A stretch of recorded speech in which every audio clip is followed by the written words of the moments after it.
Hi, everyone. Welcome to episode 9 of Three Things That Matter this week. My name is Chi Sang. I run a firm called M1720.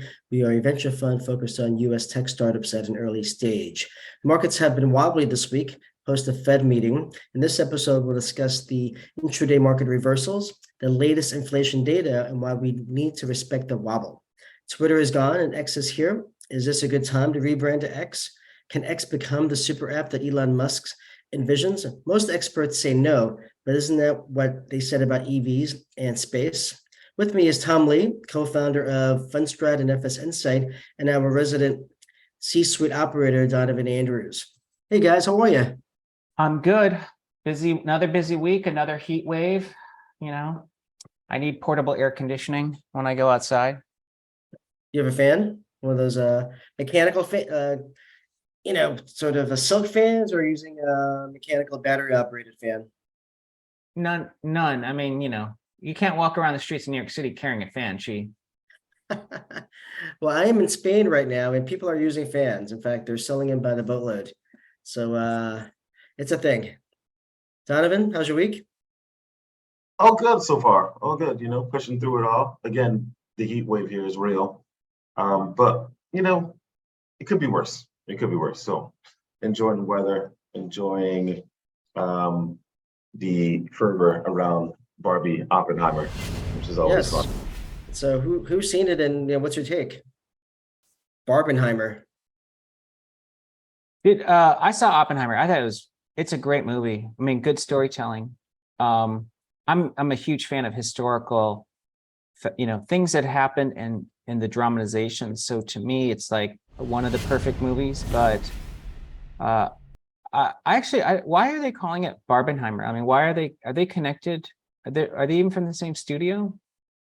I don't think I think they just kind of happened at the same time. Like they both opened, I think, July 20th. I think So the movie world just needed more marketing buzz, and it worked. Right? Like you have people on the streets everywhere wearing hot pink, and you know where they're coming from or where they're going to. Right. So I think that was a major win for the studios to be able to see so many people just like getting dressed up for a film that's not Star Trek or Star Wars. Got it. A true rarity. I mean, what does that say about sort of, movie audiences? I mean, these films are so different, right? One is really about a very, very serious topic. And even though Barbie may be about a serious topic underlying, and clearly, Barbie's more based on a toy slash cartoon. Well, I don't know. What do you mean, she? I mean, the fact that, yeah, I think maybe what it's saying is that the audiences are ready for a serious film about a serious topic, right? And other audiences are just ready for something more fun with some good music. Set in Malibu. I haven't seen the film, something like that, right? I mean, obviously, these are two very diverse sets of audiences. But I don't aren't know. movies always about entertainment? I mean, is there, right? I mean, aren't movies supposed to be entertaining? Mm-hmm. Well, here's the thing. I don't know just yet if we can like put a pin in this, right? Like at the end of the day, Chris Nolan, Christopher Nolan is an amazing director. IMAX made a type film because it's not going to be IMAX for everyone, but it's going to be 3 hours for everyone. So I think a lot of people wanted to just experience something. So that's interesting. But at the same time, Barbie is a franchise that's been around for more than 50 years, 60 years. So the brand equity was something that people have kind of like invested in for a lot of people's childhoods. So why not go see it? The question is, will this be replicable with another title? That's the big piece. Like will we see this with Mission Impossible? Right? Will we see people going back to the theater for all these other titles? That's going to be the big test, right? At the end of the day, when they they're closing the theater in Union Square. Oh, really? Yeah, that's going to be done. It's been there for ages and ages, right? It's just not enough people are going to the movies anymore. So it'll be interesting to see if Tom Cruise can bring people back to the theater once again. So I guess Barbie did better than the latest Mission Impossible, right? Is that what you guys, was that what you're referring to, Donna? I don't think we have those numbers yet. I mean, I know Tom saw Mission Impossible. I mean, I'll let Tom speak for himself. I don't follow the box office statistics, Chief, so I don't know. Are you talking about the opening weekend or something? Yeah, opening weekend. Well, maybe I think Google it. Barbie did like 150 million. But anyway, that's fine. I was just kind of curious. There's a thing, and to your point, is that staying power and is, look at the Mission Impossible getting a little bit old, long in the tooth. Yeah, look, I've just looked it up. Yeah, 56 million bucks. Falls short of expectations of $56 million debut. 80 For which million film? in 5 days. For which film? For Tom Cruise for Mission Yeah, Impossible. that's right. Yeah, I think it was a little disappointing. Yeah. Anyway, okay. Well, it's been clearly there's a lot of stuff happening in the markets. Wait, Tom, Donna, by the way, that's like a flop, right? That's not even. In Tom That's- Cruise, in anyone else land, it'd be pretty decent, but in Tom Cruise land, yeah, I don't think that's I think Barbie is 400 million for comparison. Opening Yeah. weekend. yeah, it's kind of disappointing because Tom gets everyone in there, but apparently not this time around. Yeah, I just think it's really hard. I just think it's hard to get people to leave their homes, right? Everyone's got pretty comfortable setups now post-COVID. right. And a lot to think watch. Yeah, I think I guess what I was getting at is that some people are just hungry for an historical sort of film, right? Obviously learn about sort of the players in a very pivotal moment, and other people, maybe younger people, are more interested in sort of escaping and being really entertained by some of the most popular actors of the current sort of period. That's what I was trying to say. But anyway, it's been a pretty active week. This week we had the FOMC on Wednesday. We had some economic indicators this morning. Tom, what's your take? Well, I mean, the stock market kind of struggled this week. We hit a new high for this year and a 52-week high because the S&P hit 4,600, and it got within 1.5% of an all-time high of 48.21. So, I mean, this week's kind of that would be the triumph side, but the bad side is, on the day of the FOMC press conference, when Powell kind of did his raise and had the press conference, initially the market was up and then it kind of sold off in the afternoon. And then yesterday the market was having a good day on some decent earnings. And then at around 1 o'clock came the headlines about the Bank of Japan and them maybe shifting away, allowing sort of yields to pop up, so changing their yield control, and the market took it in the gut in the afternoon again. So I think people are pretty nervous because you don't really want to see a stock market hit new highs and then get repelled, because then it makes you wonder if maybe we're at least topping in the near term. So I think people are nervous. We got some good inflation data today. It's one of them's a measure of like wages called the employment cost index. That was good. And then the PCE deflator, which is an inflation measure, was good. So we'll just see how the market reacts. But I would say if I was an investor, I'd have to respect the fact that we wobbled pretty heavily this week on some good news. And do you think investors are continuing to think there's another 25 basis point increase, or do you think the market thinks that the Fed is done? Yeah, that's a good question. I mean, the Fed's pretty clear that they're data dependent, and that means they're Right. going to wait to see how inflation evolves. I mean, the problem they have now is they've literally become data dependent, and the market has. But in my opinion, inflation's on is on a glide path lower. I mean, it's pretty clear inflation's falling, and so I don't think they're going to hike in November nor September, but that's the unknown. So if the market, like you said, is a little bit wobbly, I mean, do you have a sense of what the downside might be near term, or does your technician, Mark?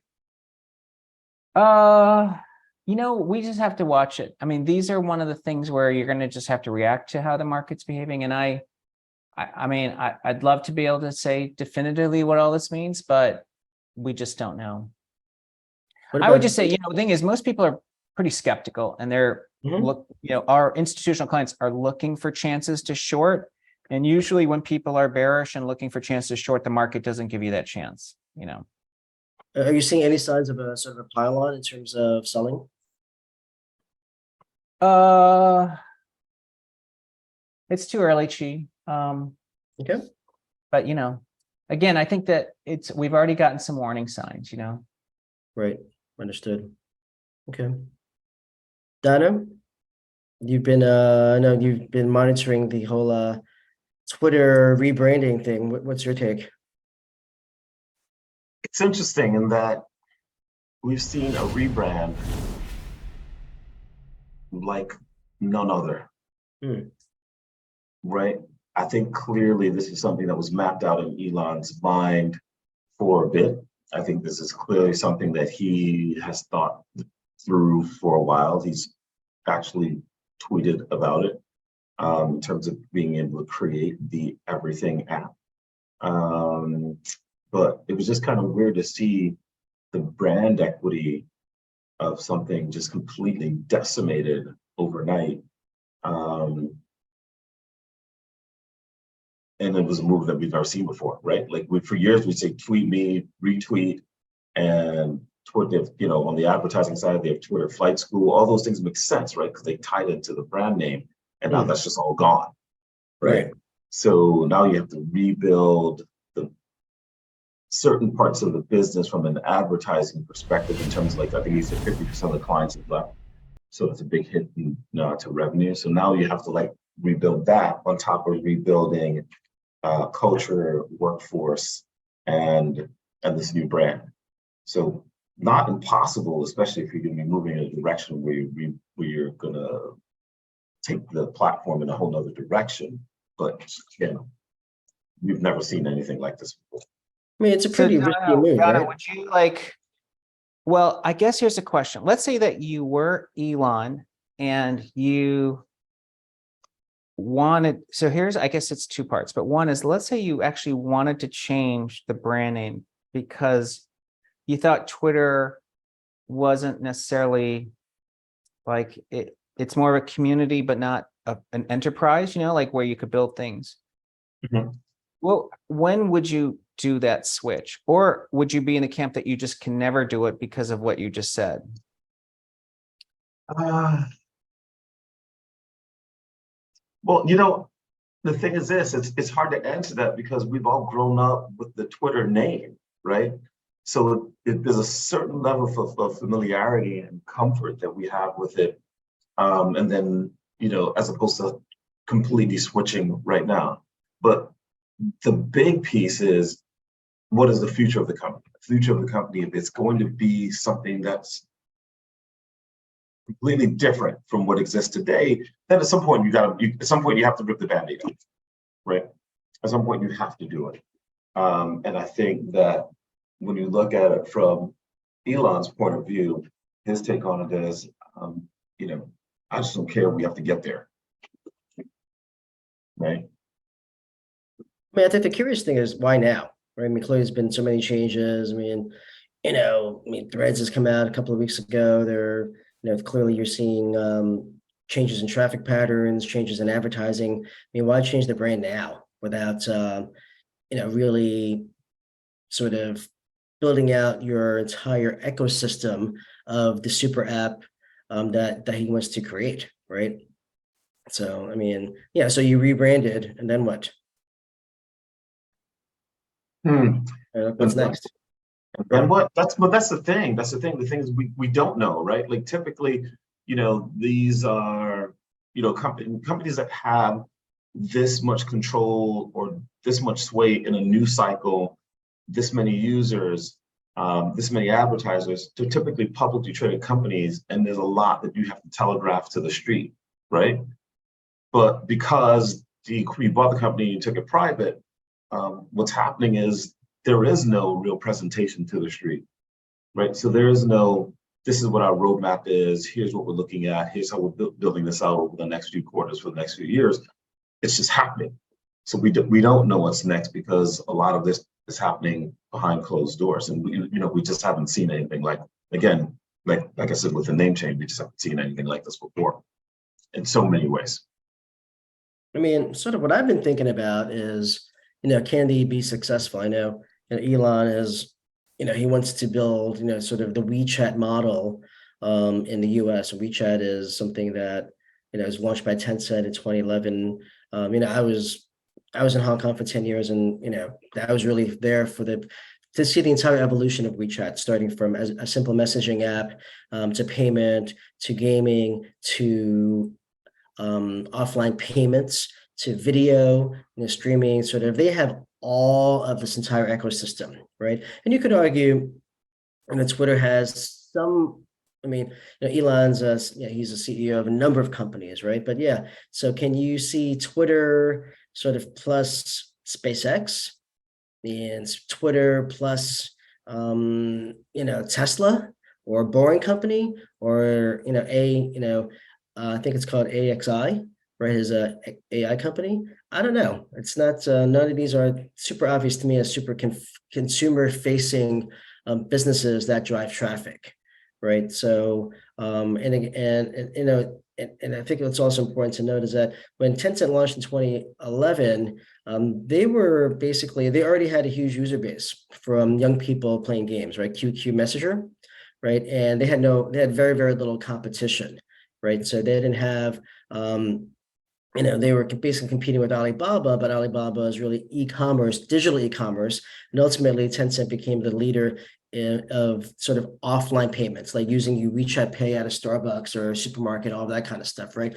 Clearly, you kind of flip that around in the US. You already have a lot of, sort of best-in-class apps, right? Whether it's Uber, Amazon, Netflix, Instagram, all these kinds of things, right? So is he going to be able to replicate all these things that Tencent basically did in many ways, sort of over the last 10 years, right? I think that's the challenge.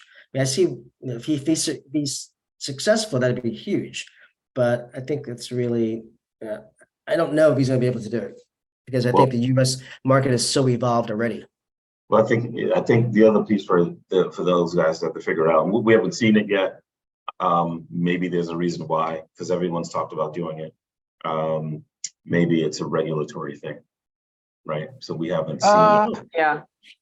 But guys, I like what you guys just said is exactly what I hear from literally everybody who's commented or written about this. Like they've said that, one, it was dumb to rebrand, and then they can't, he can't, he won't have any success integrating all these services.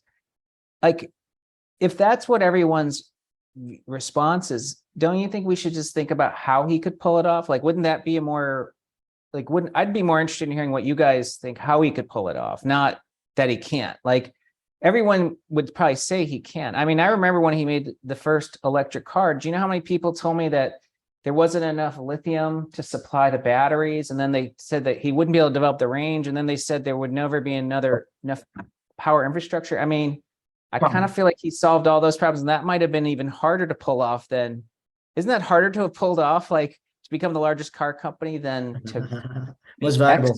1,000 times harder, 1,000 times harder. So what I've said is we've never seen it before, but I will say this: I don't have a lot of doubt around the man who created, or the person that created, the electric car movement that we've seen in the world today. Like, everything that we've seen around electrification of vehicles is because of one dude, and that's Elon Musk. Yeah, right? and then he So you bites can't some cheek. And space. let's go send rockets to space and then land them on pads in the ocean. I mean, I think you have a lot of doubt. You have doubt the guy. Yeah.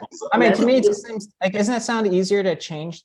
Like, to me, if he's done all that, I don't know if it's that hard to change the brand, or to make a payment platform on top of that. I don't know. Like, do you mean, like, I'd love to know how you think he could pull it off. Not that you don't think he's going to pull it off.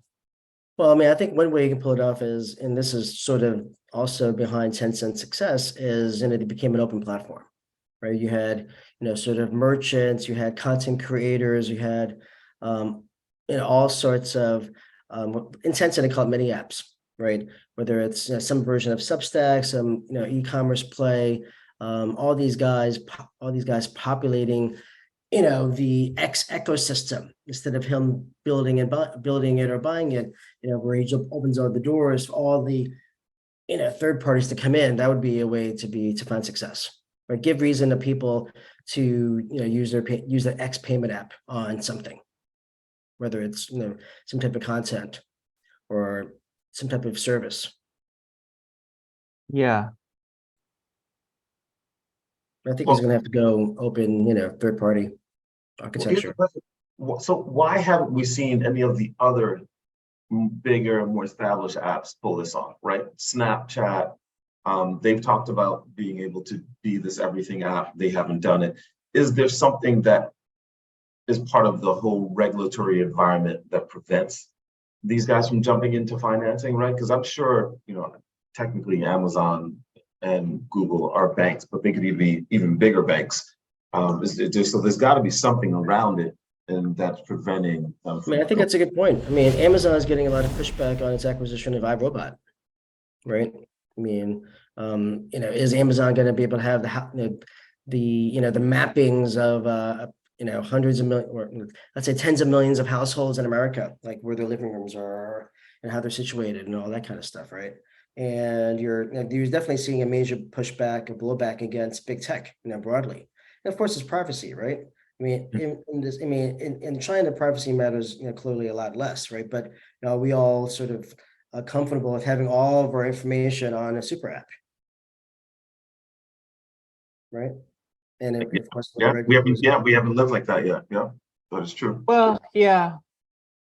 What is a super app? Like what sort of unifying functions? Again, I'm in the camp that I'm open to if anyone's going to make something successful, a guy with that track record can do it. In fact, I would just say, like, from us, when we go back let's say 3 years from now, and we listen to this podcast and we just hear doubts and skepticism, I'd be like, this is exactly why innovators can run around everybody else, because everybody else just sits in an armchair and doesn't think it can happen. So I'm wondering, like, what would make the platform, like what stuff, I'd rather just try to figure, like, what do you think would be things that could be part of that super app? Well, I think a super app has to be something that is high frequency, right? So whether it's, that's where sort of Tencent came from, messaging, right? With WeChat, just people having conversations. So, similar to, let's say, WhatsApp today, right? Alibaba, it was a super app because people were using Taobao shopping, 3 to 4 times, 10 times a week, right? Whether it's browsing or making transactions. Meituan, which is sort of another major company in China, became a super app because people used it for, deliver food, lunches, dinners, buying movie tickets, all of these offline services, right? So it's really frequency, right? So the question is, can Twitter or X convert the frequency of sort of engagement into something else? Right, I'm following Bulk Ackman. Bill, tweets, a couple of times a day. And I'm following all these different people. I spend, X hours per day on Twitter. Can they sort of convert that engagement into other forms of monetization, where people literally were in China, in many ways, WeChat was the internet for the last 10 years. But today it's actually evolved, right? And even Tencent has competitors outside of, that have also created their own best domains in certain areas in China, right? So the question is, can X convert their engagement time, right, into something else? So Got it. that's the question that needs to be answered. I mean, Tom, how much time do you spend on Twitter a day? What do you think you spent? Like 30 minutes, an hour? I mean, to me, the problem with Twitter is that you have to be an expert to actually use it. Because, like, it's probably what happened with Threads initially, like Threads launched, all these people signed up, and then they just stopped using it. The reason is that it's coming back. Well, the reality is it's got the same problem Twitter does, which is it's indecipherable if you don't, like Power it's user. no easy on-ramp. I mean, it's basically a text-based feed and you have to find people. Like, so to me, it's hard for people to get into the orbit of Twitter. And so that's why I think, like trying to monetize it is tricky. Like, hey, if I have a big following, it's tough to monetize. I mean, I guess you can have a subscription, but like, Right. I guess like to me, the big challenge is a text-based platform. How do you turn it into something broader when it's limited to 255 characters, So I don't know. I mean, I don't know. Is that a UI issue? Is it a solution we don't know yet? Is it people have to link to the X? Like, so maybe there's a lot more real world things that you end up linking to X. And if that's the case, then that's brilliant, right? Like, let's say you're at a store, you scan a QR code, it takes you onto X, which is onto Twitter. I mean, I don't know. Maybe that's why it's going to work, I mean, I've read that. I mean, I've read that they're looking. Twitter or X is looking to partner with eToro, which is sort of online stock trading. So that could be again so Twitter would be an on ramp onto eToro, right? So again, that would be opening up their ecosystem, their user base to broader use cases. Yeah. Or you can order an Uber from your Twitter or something, right? Or order Instacart from your Twitter. I don't know. I don't know if that's appealing, frankly, but that would be how it becomes a super app, right? Or if no, you can view Netflix videos off of Twitter as an on ramp, right? So yeah, to your point, Sam, rightly said, it needs to be an on ramp. I'm not sure it can be if it's really just ideally suited for sort of power users. Yeah, well, I think the one thing that's for sure is that it's kind of like watch the space, right? So I'd imagine if they start to see traction for this Twitter, we're probably going to see a lot more folks on the at the other app companies starting to make movements in this direction as well to become a bit more of that everything app, right? So so we should look and just, like I said, watch the space and just continue to see what will end up happening at the bigger companies, obviously, like I said, Snap and Google and elsewhere and Amazon. And what else, and because oddly enough, I already think Amazon is kind of like a super app, right? They're there. They have everything. They have healthcare. They have everything that you need for your home. There's entertainment.